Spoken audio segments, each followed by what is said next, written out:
Ada sesuatu yang perlahan membunuhmu, bukan pisau, bukan racun, bukan orang lain, tapi sesuatu yang hidup di dalam kepalamu sendiri. Ia tidak terlihat, tidak bersuara keras, tapi setiap hari ia menggerogoti sedikit demi sedikit ketenanganmu, keberanianmu, dan pada akhirnya dirimu sendiri. Kamu tersenyum di luar, tapi di dalam kamu berperang melawan pikiran yang tidak pernah diam, melawan ketakutan yang tidak pernah benar-benar nyata, melawan bayangan yang kamu ciptakan sendiri, dan yang paling menyakitkan, tidak ada yang benar-benar melihatnya. Dunia mengira kamu baik-baik saja, tapi kamu tahu, kamu tidak. Ada sesuatu yang retak, ada sesuatu yang hilang, ada sesuatu yang tidak bisa kamu jelaskan, tapi kamu rasakan setiap malam, dan kamu lelah.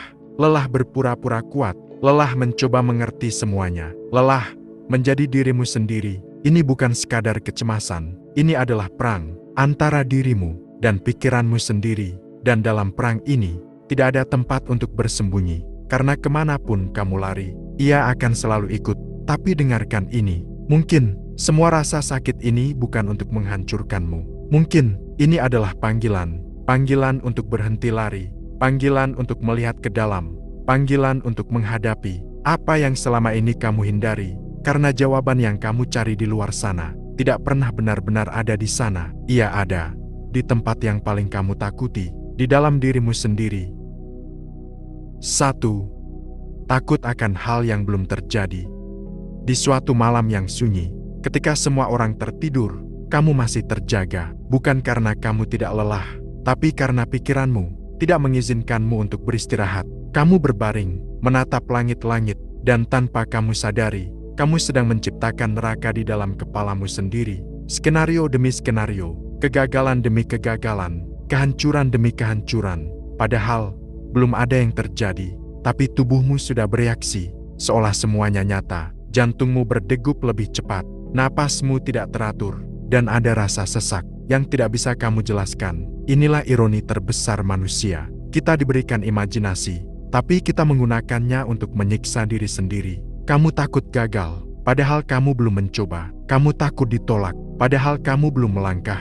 Kamu takut kehilangan, padahal kamu bahkan belum memiliki. Dan setiap ketakutan itu perlahan mencuri hidupmu, sedikit demi sedikit, hari demi hari, tanpa kamu sadari. Kamu tidak lagi hidup di dunia nyata. Kamu hidup di masa depan yang belum tentu pernah datang. Stoik melihat ini, dan mereka tersenyum pahit, karena mereka tahu bahwa manusia seringkali tidak dihancurkan oleh kenyataan, tetapi oleh bayangan dari kenyataan itu sendiri. Bayangan yang kamu ciptakan, bayangan yang kamu pelihara, bayangan yang akhirnya menguasaimu. Dengarkan ini baik-baik, masa depan tidak pernah menyakitimu. Yang menyakitimu adalah pikiranmu sendiri, yang terus mencoba mengendalikan sesuatu yang bahkan belum ada. Dan kamu tahu apa yang lebih kejam? Kamu mengulanginya setiap hari, setiap malam, tanpa henti. Seolah-olah rasa takut itu adalah bagian dari dirimu. Padahal tidak, itu hanya kebiasaan. Kebiasaan untuk selalu mengantisipasi yang buruk.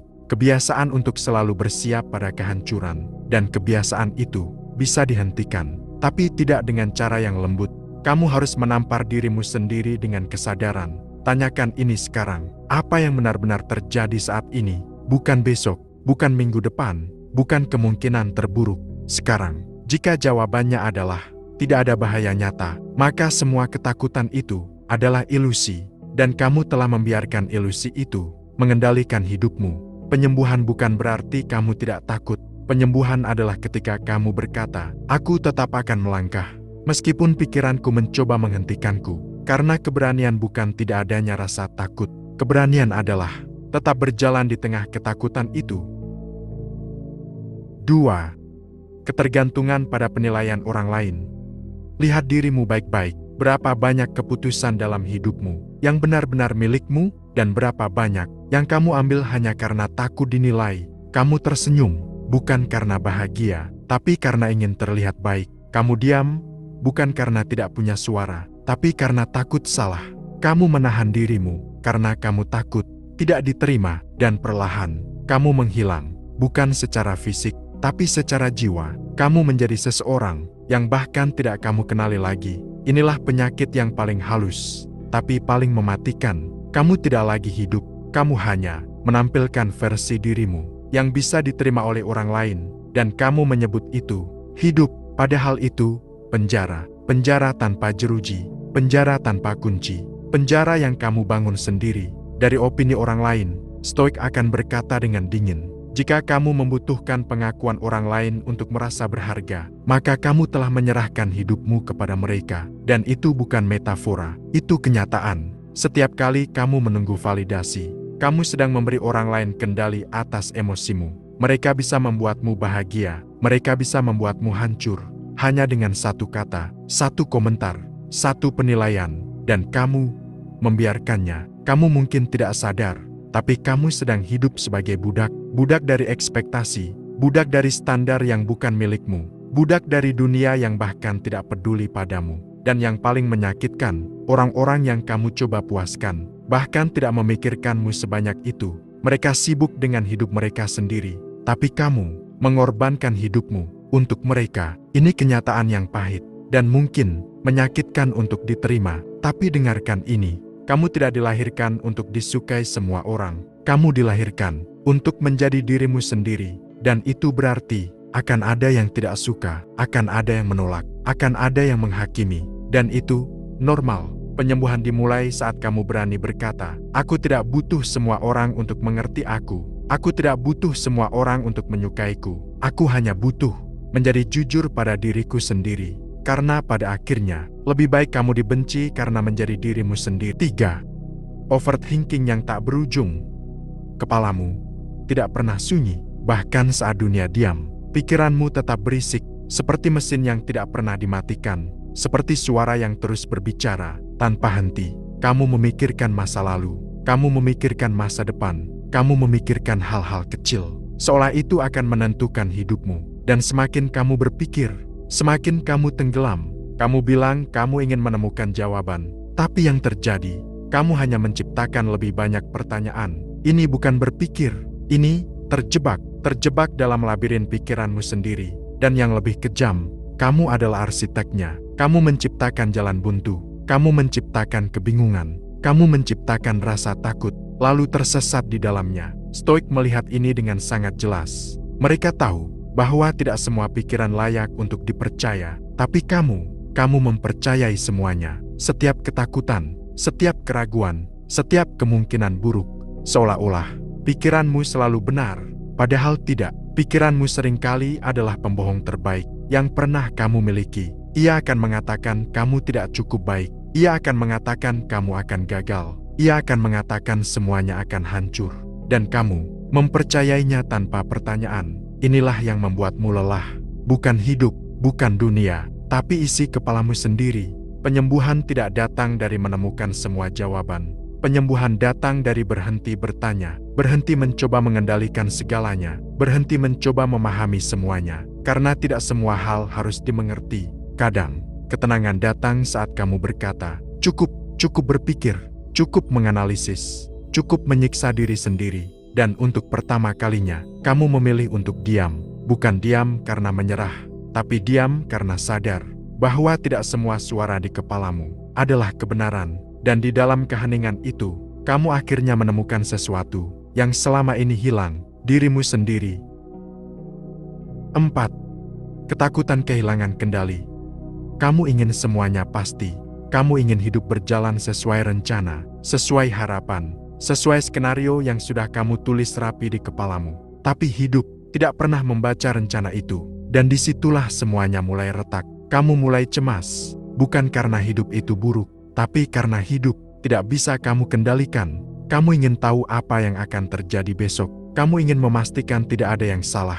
Kamu ingin menghindari rasa sakit sebelum itu datang. Dan tanpa sadar, kamu mencoba menjadi Tuhan dalam hidupmu sendiri. Mengatur segalanya, mengendalikan semua hasil, memastikan tidak ada yang meleset. Tapi dengarkan ini baik-baik. Semakin kamu mencoba mengendalikan hidup, semakin kamu merasa kehilangan kendali. Itu paradoks yang menghancurkanmu. Karena kenyataannya, kamu tidak pernah benar-benar punya kendali. Bukan atas orang lain, bukan atas masa depan, bahkan tidak sepenuhnya atas apa yang akan terjadi padamu. Dan itu menakutkan, sangat menakutkan. Karena itu berarti, apapun bisa terjadi. Orang yang kamu cintai bisa pergi, hal yang kamu bangun bisa runtuh, rencana yang kamu yakini bisa hancur dalam 1 detik, dan kamu tidak bisa menghentikannya. Di titik ini, kebanyakan orang runtuh. Mereka panik, mereka memaksa, mereka mencoba lebih keras untuk mengontrol sesuatu yang memang tidak bisa dikontrol. Dan disitulah anxiety berubah menjadi monster. Ia berbisik, kalau kamu tidak mengontrol semuanya, semuanya akan hancur. Dan kamu percaya, padahal justru karena kamu mencoba mengontrol semuanya, kamu menghancurkan dirimu sendiri. Stoik memandang ini dengan dingin, tanpa ilusi, tanpa harapan palsu. Mereka berkata, kamu hanya punya kendali atas pikiranmu, pilihanmu, dan tindakanmu. Itu saja, sisanya bukan milikmu. Dan mungkin ini akan menyakitkan untuk kamu dengar. Tapi kamu harus menerimanya, karena selama kamu terus berusaha mengendalikan hal-hal di luar dirimu, kamu akan terus hidup dalam kecemasan. Penyembuhan dimulai, bukan ketika hidup menjadi pasti, tapi ketika kamu berhenti menuntut kepastian. Ketika kamu bisa berkata, apapun yang terjadi, aku akan menghadapinya, bukan karena kamu kuat, tapi karena kamu tidak punya pilihan lain. Dan justru disitulah kekuatan itu lahir. 5. Perfeksionisme yang melumpuhkan. Kamu tidak takut gagal, kamu takut tidak sempurna, dan karena itu, kamu menunda, kamu ragu, kamu menahan diri, kamu menunggu waktu yang tepat, kamu menunggu versi terbaik dari dirimu muncul, kamu menunggu segalanya siap, dan kamu tahu apa yang terjadi. Kamu tidak pernah benar-benar mulai, atau kamu mulai, tapi kamu terus mengkritik dirimu sendiri. Tidak cukup bagus, tidak cukup rapi, tidak cukup layak, dan akhirnya, yang kamu ciptakan bukanlah karya, tapi tekanan. Perfeksionisme bukan tentang standar tinggi, itu tentang ketakutan. Ketakutan untuk terlihat bodoh, ketakutan untuk dinilai, ketakutan untuk gagal di depan orang lain, dan kamu menyamarkannya sebagai ingin yang terbaik. Padahal sebenarnya, kamu hanya takut menghadapi kenyataan bahwa kamu tidak sempurna. Dengarkan ini, tidak ada manusia yang sempurna. Tidak sekarang, tidak nanti, tidak akan pernah. Dan selama kamu mengejar kesempurnaan, kamu akan terus merasa kurang, selalu kurang. Itu adalah permainan yang tidak bisa kamu menangkan. Dan yang lebih kejam, kamu akan melihat orang lain melangkah, sementara kamu masih terjebak di tempat yang sama, bukan karena kamu tidak mampu, tapi karena kamu terlalu sibuk mencoba menjadi sempurna. Stoik tidak mencari kesempurnaan, mereka mencari kemajuan, sedikit demi sedikit, hari demi hari. Mereka tahu bahwa tindakan yang tidak sempurna selalu lebih berharga daripada niat sempurna yang tidak pernah dilakukan. Penyembuhan dimulai saat kamu berani berkata, aku akan melakukannya, meskipun tidak sempurna. Aku akan bergerak, meskipun aku takut terlihat buruk. Karena kebenaran yang paling keras adalah ini, kamu tidak akan pernah menjadi hebat jika kamu terus menunggu menjadi sempurna. Jadi berhenti menunda, berhenti bersembunyi di balik standar yang tidak realistis, dan mulai, meskipun berantakan. 6. Trauma masa lalu yang belum selesai.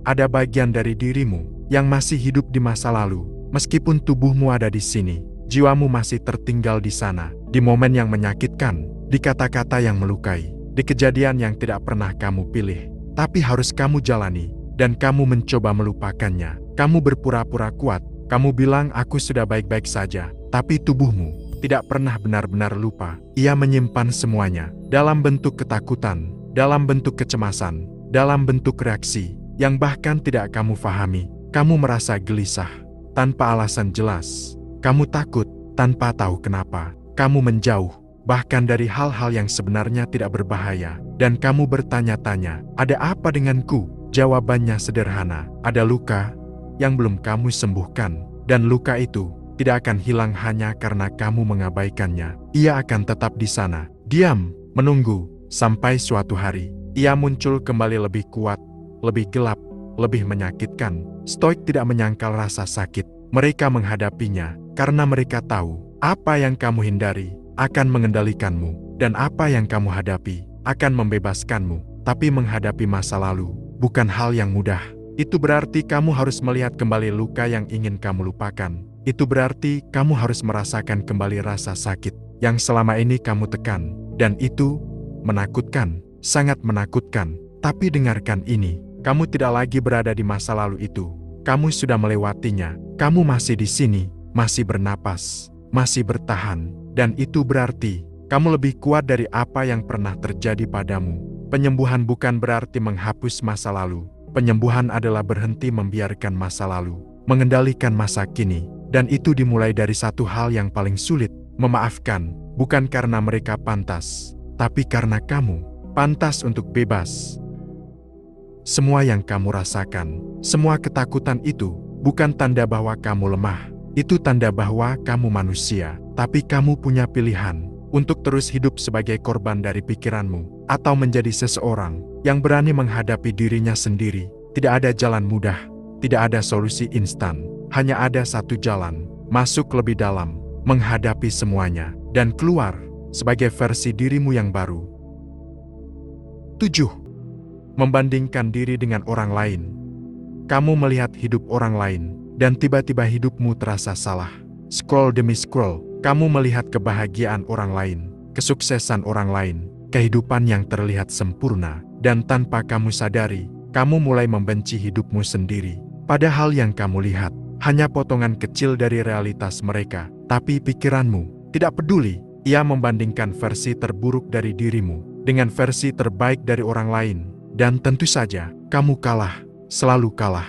Kamu mulai merasa tertinggal, merasa tidak cukup, merasa hidupmu tidak ada artinya, dan yang lebih menyakitkan, kamu mulai meragukan dirimu sendiri. Semua yang kamu lakukan terasa kecil, semua yang kamu capai terasa tidak berarti, karena selalu ada seseorang yang terlihat lebih baik darimu, dan kamu terjebak dalam perlombaan yang bahkan tidak pernah kamu pilih. Stoik melihat ini sebagai bentuk kebodohan yang halus, bukan karena kamu lemah, tapi karena kamu lupa satu hal penting. Kamu tidak pernah diciptakan untuk menjadi orang lain. Kamu diciptakan untuk menjalani jalanmu sendiri, dengan waktumu sendiri, dengan luka-lukamu sendiri, dengan proses yang tidak akan pernah sama dengan siapapun. Tapi kamu menolak itu. Kamu ingin hidup orang lain, kamu ingin hasil orang lain, tanpa menyadari bahwa kamu tidak tahu harga yang mereka bayar. Dan disitulah penderitaanmu tumbuh, karena kamu menginginkan sesuatu yang bukan milikmu. Dengarkan ini. Selama kamu terus melihat keluar, kamu akan kehilangan dirimu di dalam.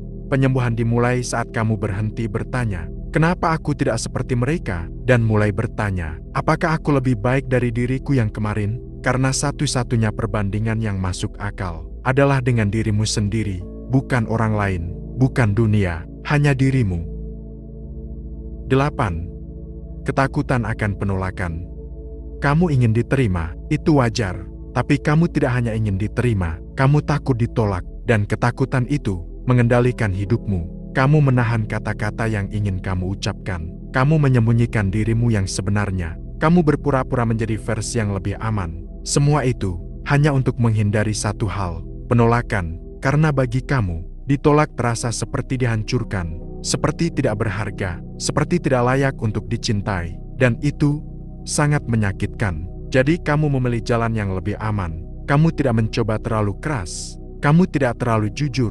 Kamu tidak terlalu terlihat. Karena semakin kamu terlihat, semakin besar kemungkinan kamu ditolak. Dan tanpa kamu sadari, kamu mulai mengecilkan dirimu sendiri. Kamu membatasi potensimu. Kamu menahan keberanianmu. Kamu mengubur keaslianmu. Semua demi rasa aman yang palsu. Stoik tidak mencari penerimaan. Mereka mencari kebenaran. Dan kebenaran itu sederhana. Tidak semua orang akan menerimamu. Dan itu bukan masalah. Masalahnya adalah, kamu menolak dirimu sendiri sebelum orang lain sempat melakukannya. Itu yang paling menyakitkan. Kamu menjadi hakim bagi dirimu sendiri. Kamu menolak dirimu sendiri demi menghindari penolakan orang lain. Dan itu adalah pengkhianatan terhadap diri sendiri. Penyembuhan dimulai saat kamu berani berkata, "Aku lebih memilih ditolak karena jujur daripada diterima karena palsu." Karena pada akhirnya, penolakan tidak pernah benar-benar menghancurkanmu. Yang menghancurkanmu adalah ketika kamu tidak pernah memberi dirimu kesempatan untuk benar-benar hidup. PT 9. Kehilangan makna hidup.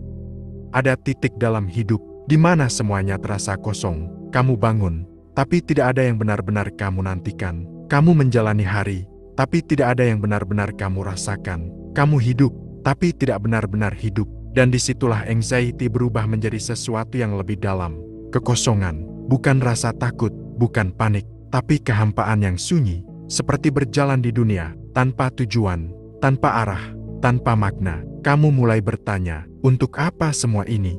Kenapa aku harus terus berjalan? Dan tidak ada jawaban yang benar-benar memuaskan. Ini adalah titik paling berbahaya, karena ketika hidup kehilangan makna, segala sesuatu menjadi berat. Hal kecil terasa melelahkan, hal sederhana terasa tidak berarti, dan kamu mulai tenggelam, bukan karena badai, tapi karena tidak ada lagi alasan untuk berenang. Stoik tidak memberikanmu tujuan instan, mereka tidak menjanjikan kebahagiaan, mereka hanya mengatakan satu hal, makna tidak ditemukan, makna diciptakan, dan itu berarti kamu bertanggung jawab atas hidupmu sendiri. Tidak ada yang akan datang menyelamatkanmu, tidak ada jawaban dari luar, hanya kamu, dan itu menakutkan, tapi juga membebaskan, karena jika makna bisa diciptakan, maka kamu bisa memilihnya, bukan yang besar, bukan yang sempurna, tapi yang nyata, menjadi lebih baik hari ini, bertahan satu hari lagi, membantu satu orang, tidak menyerah, meskipun kamu ingin, dan mungkin itu terdengar kecil, tapi di dunia yang kosong, hal kecil itu adalah cahaya. Penyembuhan dimulai saat kamu berhenti mencari makna besar, dan mulai menciptakan makna kecil, setiap hari. 10. Takut menghadapi diri sendiri. Ini yang paling dalam, yang paling kamu hindari, yang paling kamu sembunyikan, bukan dari orang lain, tapi dari dirimu sendiri. Kamu takut diam, karena dalam diam, tidak ada distraksi, tidak ada kebisingan, tidak ada pelarian, hanya kamu dan isi kepalamu. Dan di sana, ada hal-hal yang tidak ingin kamu lihat, penyesalan, rasa bersalah, luka yang belum sembuh, kebenaran yang selama ini kamu hindari. Jadi kamu terus bergerak, terus sibuk, terus mencari distraksi, agar kamu tidak perlu menghadapi dirimu sendiri. Tapi semakin kamu lari, semakin dirimu mengejarmu, dalam bentuk anxiety, dalam bentuk kegelisahan, dalam bentuk rasa kosong yang tidak bisa kamu jelaskan. Stoik tidak lari dari dirinya sendiri. Mereka duduk dalam keheningan, dan mereka melihat, tanpa menghakimi, tanpa menolak. Mereka menghadapi semua yang ada di dalam dirinya, baik yang terang, maupun yang gelap, karena mereka tahu, kamu tidak bisa membebaskan diri dari sesuatu yang tidak kamu akui. Dan ini adalah kebenaran paling pahit. Selama kamu tidak berani melihat dirimu sendiri, kamu tidak akan pernah benar-benar mengenal dirimu. Dan selama kamu tidak mengenal dirimu, kamu akan terus tersesat. Penyembuhan bukan tentang menjadi sempurna. Penyembuhan adalah tentang kejujuran. Kejujuran untuk berkata, ya, aku terluka. Ya, aku takut. Ya, aku belum baik-baik saja. Dan tetap memilih untuk duduk di sana, tanpa lari. Karena di dalam kegelapan itu, ada sesuatu yang menunggumu. Bukan kehancuran, tapi pemahaman. Dan dari pemahaman itu, lahir kedamaian. Anxiety bukan kutukan, ia adalah panggilan. Panggilan untuk melihat ke dalam, panggilan untuk berhenti lari, panggilan untuk kembali pada dirimu sendiri. Semua yang kamu takutkan, semua yang kamu hindari, sebenarnya adalah pintu. Pintu menuju kesadaran, pintu menuju kebebasan, pintu menuju dirimu yang sebenarnya. Dan pintu itu tidak di luar sana, ia ada di dalam dirimu. Jadi berhentilah mencari jalan keluar, karena yang kamu cari bukan jalan keluar, tapi keberanian untuk masuk lebih dalam. Dan ketika kamu akhirnya berani, kamu akan sadar bahwa selama ini yang kamu takuti bukan dunia, tapi dirimu sendiri. Dan saat kamu berhasil menghadapi itu, tidak ada lagi yang bisa menghancurkanmu. Sekarang, kamu sudah melihat semuanya. Ketakutan itu, luka itu, kegelapan yang selama ini kamu sembunyikan. Dan mungkin itu menyakitkan, mungkin itu melelahkan. Tapi setidaknya sekarang, kamu tidak lagi berpura-pura, kamu tidak lagi lari. Dan itu adalah awal, bukan akhir. Karena kebenaran yang paling sunyi adalah ini. Kamu tidak akan pernah menemukan kedamaian dengan menghindari dirimu sendiri. Kedamaian hanya datang ketika kamu berani duduk di dalam kegelapanmu tanpa mencoba mematikannya. Karena di dalam kegelapan itu ada sesuatu yang tidak pernah kamu sadari sebelumnya. Bukan kelemahan, bukan kehancuran, tapi kekuatan. Kekuatan yang lahir dari penerimaan, kekuatan yang tumbuh dari kejujuran, kekuatan yang tidak lagi bergantung pada dunia luar. Dan ketika kamu sampai di titik itu, kamu tidak lagi takut pada pikiranmu, kamu tidak lagi lari dari dirimu, kamu menjadi utuh, bukan karena hidupmu sempurna, tapi karena kamu berhenti melawan dirimu sendiri. Jadi jika malam ini, kamu masih merasa gelisah, jika pikiranmu masih berisik, jika hatimu masih berat, jangan lari, duduklah, rasakan, dan dengarkan. Karena mungkin, di balik semua itu, ada dirimu yang sebenarnya, yang selama ini menunggu untuk ditemukan.